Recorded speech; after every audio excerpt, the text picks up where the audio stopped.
She forged battlefield scrap into the tools that rebuilt her entire war-torn community. The woman at the forge. A ruined town somewhere in northern England, dawn. The first thing you notice about Amara Okafor is her hands. Not because they are graceful, not because they are delicate, but because of what they are doing and what they are holding. In the blue-gray light of a November dawn, she stands at a makeshift forge in what used to be the town's community center, and in those hands she is turning a piece of twisted metal that was, 18 months ago, part of a mortar casing. She is turning it slowly, deliberately, in the heat of a fire fed by salvaged jet engine parts, and she is making something from it. She is making a plough. Not a metaphorical plough, not a symbol, an actual, functional, high-grade carbon steel agricultural plough, hand-forged from battlefield scrap, in a building with no roof and no running water, by a woman who learnt to work metal in her father's garage and has not slept properly in 3 weeks. The steel that tore this town apart is going to be the steel that puts it back together. That is not poetry. That is material science. Who is Amara Okafor? Before the damage. Who she was. Amara Grace Okafor was 34 years old.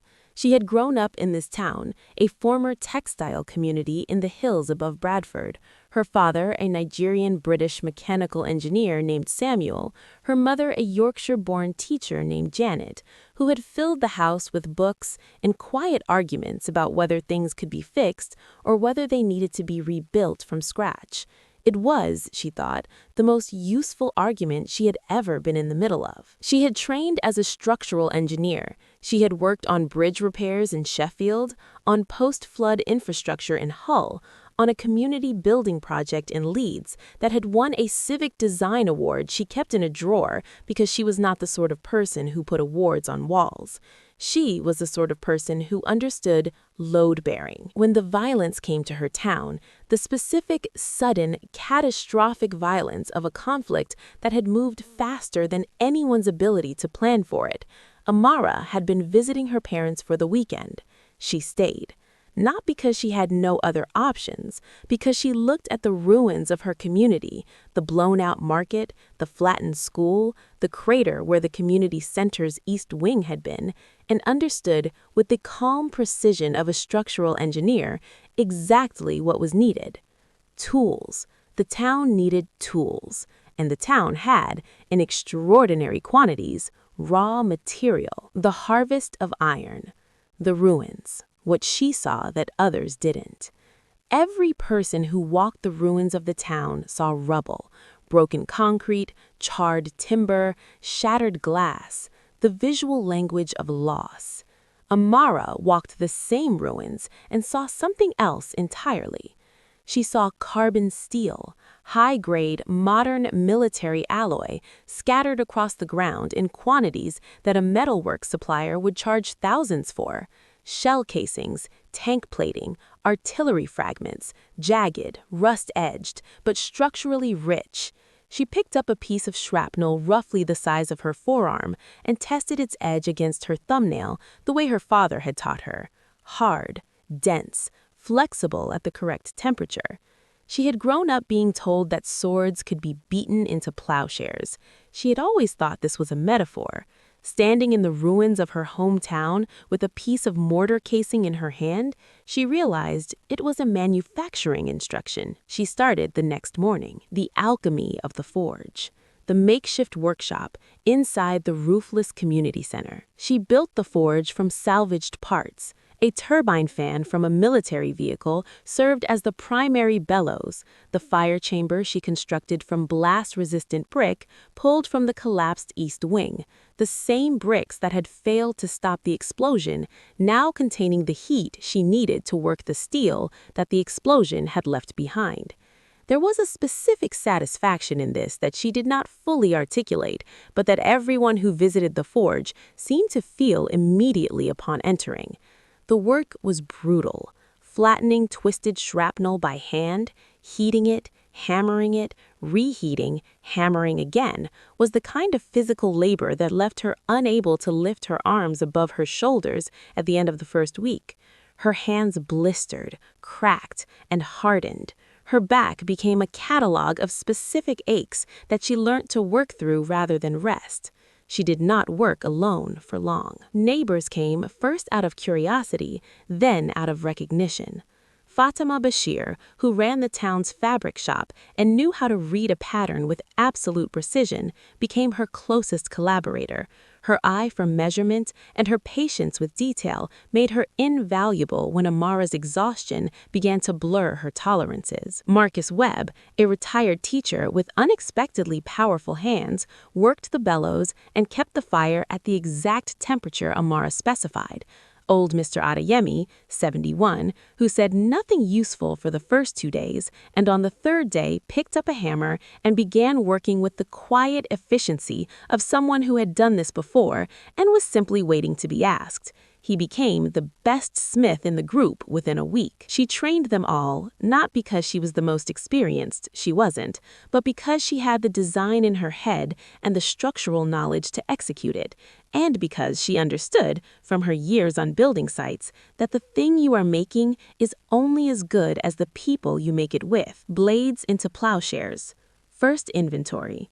What the forge produced. The first blade plough took 11 days. She had expected 7. The military alloy was harder than she had calculated, harder than standard carbon steel, requiring longer heating times and more precise hammer work to flatten without fracturing. She had ruined 3 attempts before she understood the material's specific requirements. The 4th attempt worked. She held the finished blade in both hands. It was clean, hard, balanced. The edge she had ground was not beautiful. She was not a craftsperson in the decorative sense, but it was correct. It was the right geometry to break compacted earth, cut through root systems, turn soil at the optimal depth for the winter wheat the town needed to plant. It had been, 3 weeks earlier, part of the shell that had destroyed the east wing of the building she was standing in.